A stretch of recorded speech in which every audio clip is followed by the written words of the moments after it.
2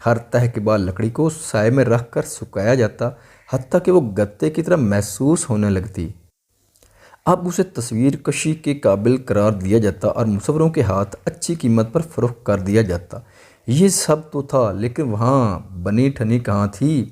اور وہ ریشمی جالر جیسی جلد والے ناکے کہاں تھے؟ وہ بڑی بڑی ہرنیوں جیسی اور گھوڑوں سے بھی گہری آنکھوں والی سنڈریاں کہاں تھیں کہ جن میں کسی ایک کی اونچائی 10-12 ہاتھ سے کم نہ تھی، اور جن کے پاؤں ریت پر اتنے ہلکے پڑتے تھے کہ بیائی اور کنواری سانڈنے کی دوڑ میں کچھ فرق ہی نہ معلوم ہوتا تھا۔ وہ 8-8 ہاتھ لمبائی کے آدم خور تیندوے اور گولدار کہاں تھے جو راتوں کو گھروں کے تنگ روشن دانوں کے ذریعے اجدوں کسی آہستگی سے بند کمروں میں سرک آتے تھے،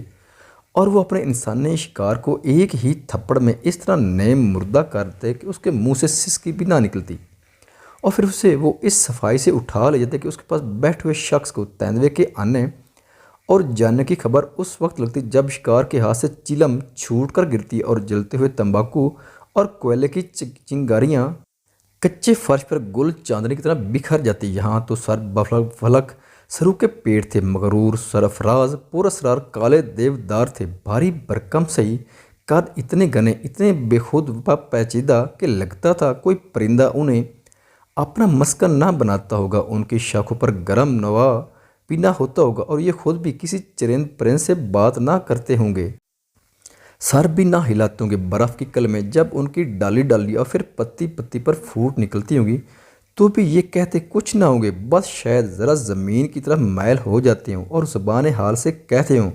کہ ہم ہیں تو یہیں کے، اب ہم کو حق نے سرفراز کیا ہے تو کبھی کبھی موت کی ٹھنڈک کا مزہ چکھنے کے لیے سنگین سوئیاں بھی ہمارے ریشے ریشے میں پیوست کر دیں۔ اچھا ہی تو کیا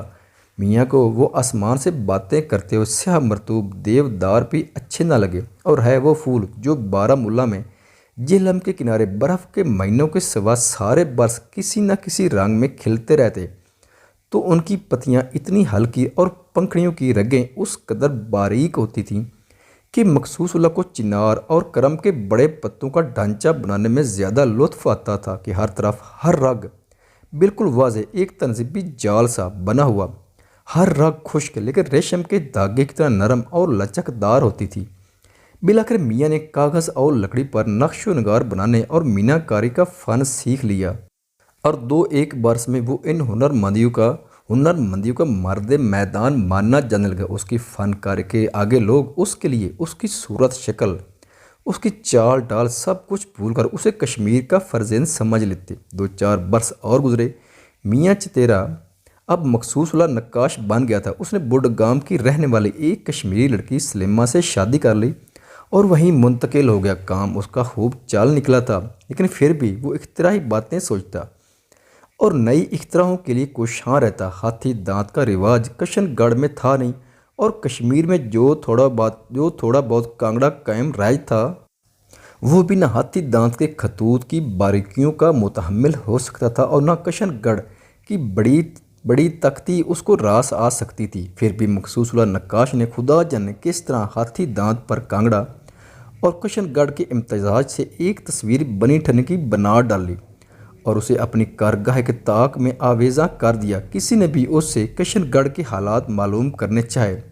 یا ہاتھی دانت پر بنی ہوئی اس انوکھی شبیہ کے بارے میں کچھ پوچھنا چاہ تو وہ بات کو صاف اڑا جاتا، اور بعض اوقات یہ بھی لگتا کہ ان موضوعات پر لب کشائی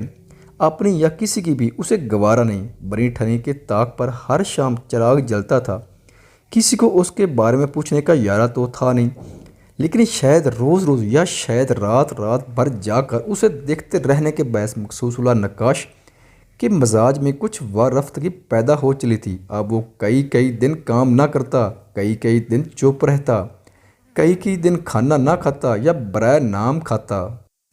کبھی کبھی وہ گھر کے آنگن میں کھلے ہوئے بادام یا خوبانی کے شگوفوں کو گنتا اور گھر کے بچوں سے شرط لگاتا کہ کون سا شگوفہ کب ثمر کی صورت اختیار کرے گا۔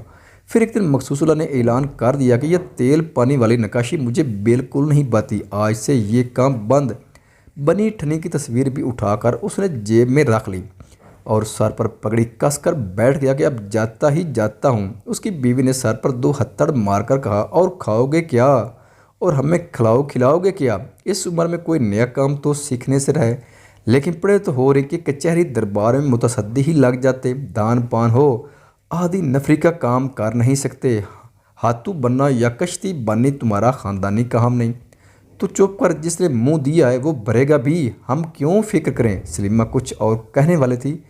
کہ دفتر مخصوص اللہ جوش میں آ گیا، حقے کی نئے منہ سے کھینچ کر دور پھینکتا ہوا وہ بولا، میں کوئی تیرا کشمیری مر پکا نہیں ہوں، کشن گڑھ کا چتیرا ہوں،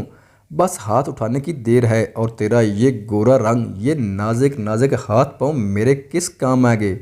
میرے گھر کی ہوتی تو تیرے ہاتھ میں ایک کلہاڑی پکڑا دیتا، سر پر پلاس کی بڑی سی چابی اور 10 گز کا رسہ رکھ دیتا، پھر دن بھر میں 1-2 سانپ بچھوتے تجھے کاٹتے، لیکن تو ہفتے بھر کا سوختہ تو بٹور لاتی۔ اب یہاں کی بھیگی ٹھنڈی پھسلواں پہاڑیوں پر تو اونچے اونچے پیڑ کیا کٹ گئی کہ گھر میں چولہا جلے، یہاں تو جڑ بیری نہ جنگل جلیبی نہ مہندی نہ ملسری۔ اسے کھانسی آنے لگی اور وہ چپ ہو گیا، یا شاید اسے خیال ہوا کہ بات کو دور تک اور دیر تک لے جانا ٹھیک نہیں، اور اب اسے بات کو خوش اسلوبی سے ختم کرنے کا بہانہ مطلوب تھا، لیکن دوسرے ہی لئے اسے پھر جوش آ گیا۔